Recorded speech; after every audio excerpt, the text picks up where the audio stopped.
Hi, I'm Lieutenant Naval, and for this episode of Mission Brief, we are now joined in with my grandpa, former Rear Admiral Shaul, for a Yom Kippur episode. So, Grandpa, tell us a little bit about yourself for those who don't know you. What was your role in Yom Kippur War? What did you do afterwards? So first of all, thank you for inviting me to share some of the evidence and the events that I went through them. My last job in the Israeli Navy, I was the Deputy Chief of Command in the Israeli Navy. And during my service, I served as a commanding officer of missile boat flotilla and the submarine boat flotilla and Haifa Naval Base. Months before the Yom Kippur, I finished my job as the commanding officer of a missile boat, Sufa missile boat, and I went to the cadet school to be the deputy of the commanding officer of the cadet school.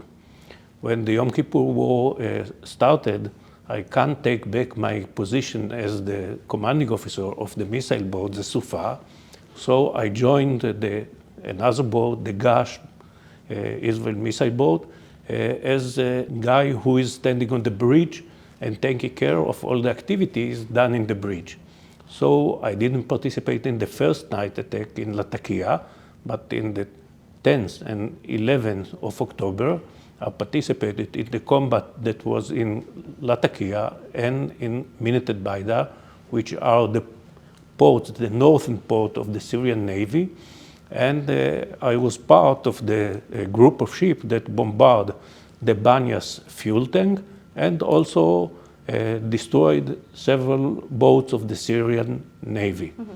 So I was excited to be there, to see that all the lessons learned during the years that the missile boat arrived to Israel were executed, and to see that the results are in favor of the Israeli Navy. Can you set the scene as to what Israel was like when it was just declared a state of war of Yom Kippur? What was the whole area like? Your family even, were you even speaking to them by then? I and my wife, Rachel, which is your grandma, lived in Haifa because I served in Haifa base and in the training base.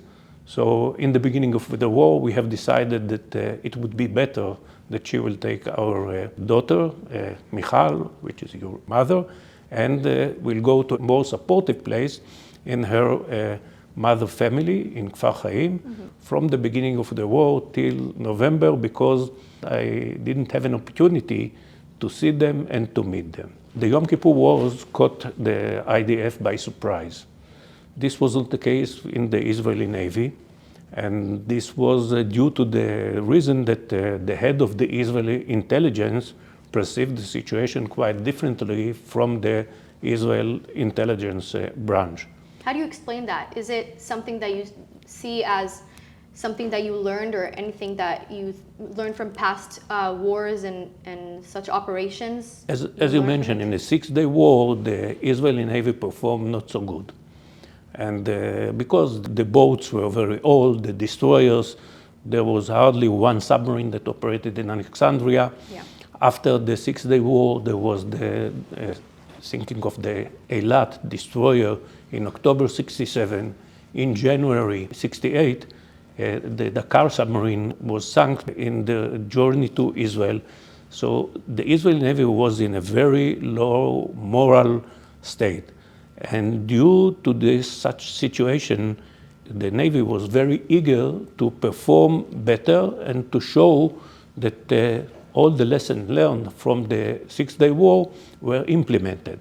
Beside it, the Israeli Navy got the missile boat, 12 missile boats from France, and the Israeli Navy was clever enough to build the doctrine quite good in relation to what happened in the Egyptian and the Syrian Navy. Mm-hmm. On top of it, the Israel intelligence branch were very suspicious about what's happening in Egypt. And the head of the intelligence branch, he realized that the Soviet advisors left Egypt prior to the war. And he argued it with the general staff, and he said such an event is showing us that a war is coming.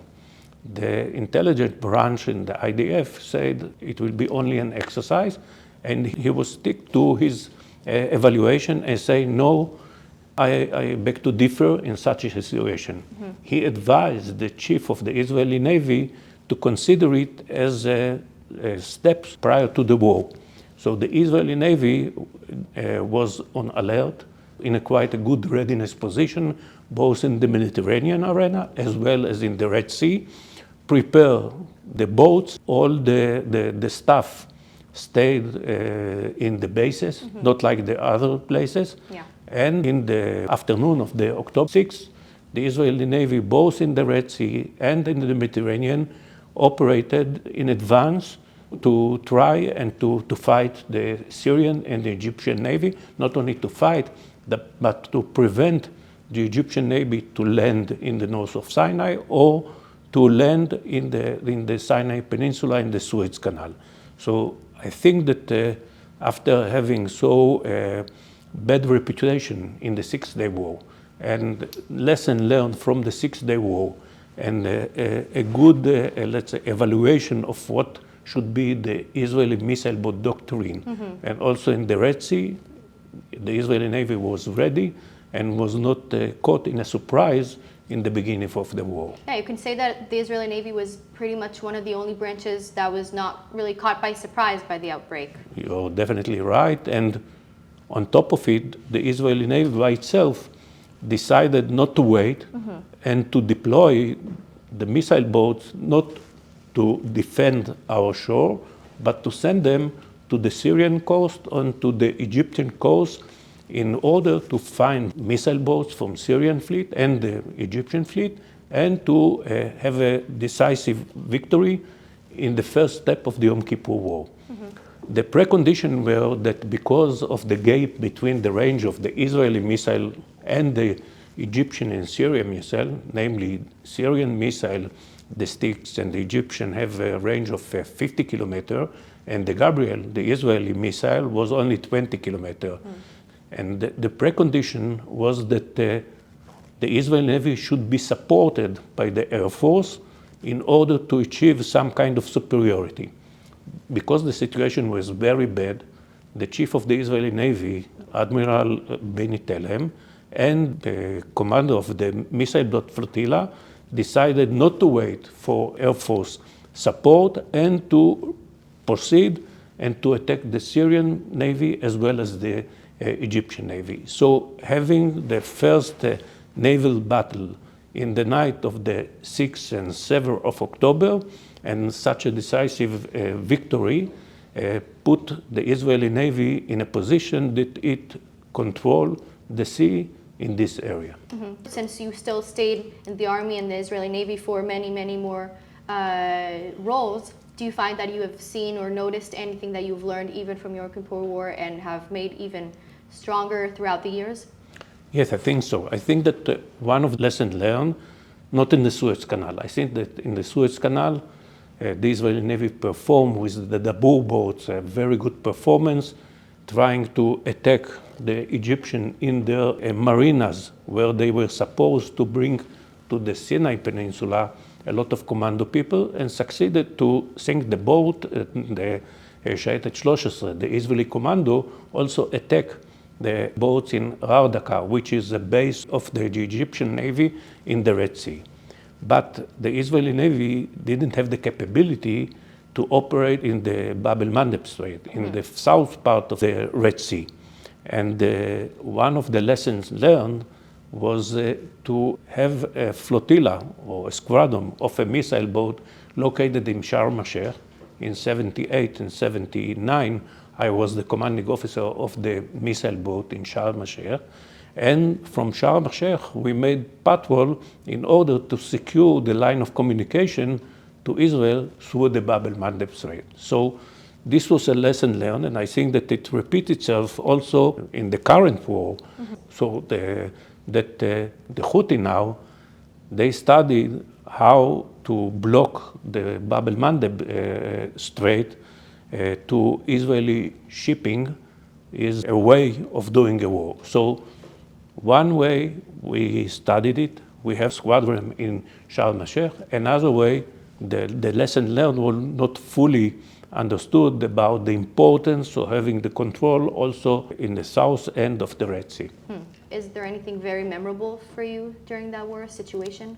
I think that in October 10th and 11th, the 9th, that we approached the Syrian coast, and we have a confidence after the victory that we had on October 6th and 7th night, was that we have the full confidence of approaching to the shore. I remember that we were about 2,000 yards from the port of Minat al-Baida, and they started shooting with shore guns, that the splash of the water around us with these guns. So we got the courage to come very close to the shore. We succeeded to destroy the fuel tanks in Banyas, which caused damage for the Syrians. And we also blockade the port of Latakia and Minat al-Baida as well as Tartus. So this was a point that I felt that this doctrine, this approach of the Israeli Navy proved itself while standing on the bridge of one of the SAR-class boats. The second one was a little bit frustrating, and it was at the end of the Yom Kippur War. As I mentioned, we didn't have a missile boat in the Red Sea. But the Israeli Navy was creative enough to take a boat and to install on this boat missiles as well as other aids to perform as missile boat on top of a merchant ship. And we got an order after firing a missile to see that the system is operating well. We got an order to sail to the Bab el-Mandeb Strait. We have arrived there about a little bit late on the 24th of October, which was at the end of the October War, before the ceasefire. But the global situation was very bad, and they didn't give us a permission to use the missile and to destroy the destroyer that was patrolling this area. So, as I mentioned, at the beginning, very big proud and success of the Israeli Navy, and a very big morale, and at the end of the war, some kind of frustration. So the Yom Kippur War is known to be a very significant war in Israel history. Is there anything that kept you motivated during all those operations throughout the whole war that you still remember to this day? Our motivation was the war was open, and at that time there was a danger, especially when speaking about the Syrians. The Syrians were coming very close to the Jordan passage, and there was a danger that Israeli villages, kibbutzim in the Golan Heights, especially in the Upper Galilee, will captured by the Syrian. And as well with the Egyptian, even though the Sinai Peninsula has a buffer zone that allowed the people here in Israel to live and to maintain their life.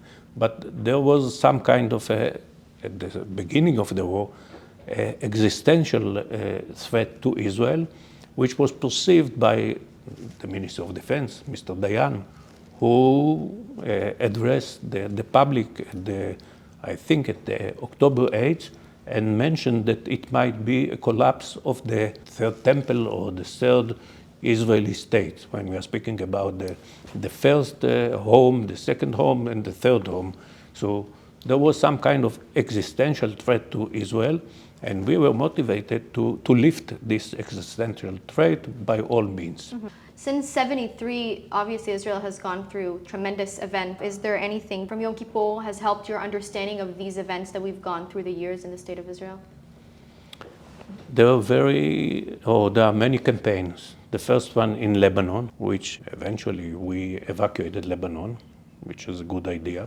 The Gulf War was also some kind of change the state of mind, because in the Gulf War, the people who were threatened were the people who sit in their home, not the soldiers in the front. Yeah. So people sitting in the cities were not immune to the Iraqi missile, 40 Iraqi missile who hit Israel. So I think from then we understood that we need to develop and improve what we call theater missile defense.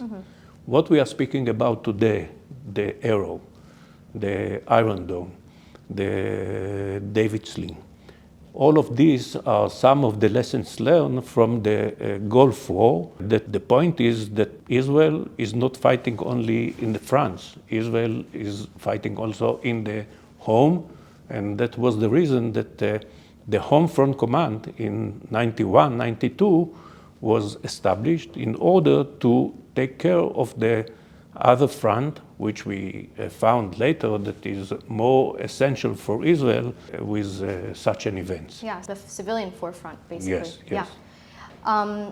As you mentioned in the beginning, you have also gone on to roles like the Deputy Commander of the Israeli Navy. Is there anything specific that you have taken from the Yom Kippur War as higher ranks that you've gone through?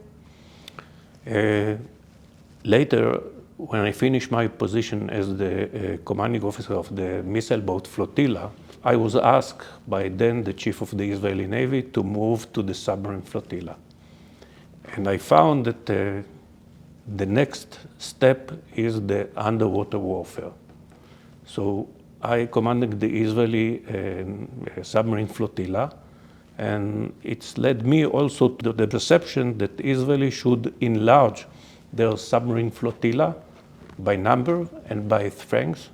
And I have the privilege in '89 to be the first project manager of the submarine boats in the German shipyard. So you have to see what is changing in what we are speaking about, the character of the warfare, and to identify which are the areas that are better or best to invest from the Israeli Navy. And I'm very happy to participate in the enlarging the number, the quality of the submarine flotilla, not only for the Israeli Navy purposes, but also for the Israeli defense purposes. Yeah. Namely, after evacuating Sinai Peninsula, we lost our strategic buffer or strategic domain. And the only domain that remained from Israel as a strategic domain is the maritime domain. So, lesson learned from Iraq war with all other war, that submarine underwater warfare is becoming an advantage, preferable for the Israeli Navy, and the Israeli Navy should change the proportion between the surface boat and the submarine flotilla. Mm-hmm, definitely. As time goes on, unfortunately, we'll have fewer and fewer people that have gone and fought through the Yom Kippur War. What is your message to the younger generations that's important to remember from this war? I think that one of the things is to be innovative. If I'm looking at the people who bring the Israeli Navy from the floor up, was the people who designed the missile boat. They were the first of class, the first of type in the world, in the Western world. The Soviets have their own. And then it's not enough to build the ships and the equipment. It's also worthwhile to speak about the doctrine, because if you are speaking about innovation, innovation is not only technological innovation. Innovation should be also in doctrine. Well, thank you so much for sharing your story with me. Obviously, it's very, very emotional for me also as your granddaughter. Thank you so much for sharing your story to all of us. Thank you very much, and I hope that your generation will study from the lesson learned of our generation, because currently we are out of action and we are out of influencing, but only to tell story and lesson learned. Thank you so much.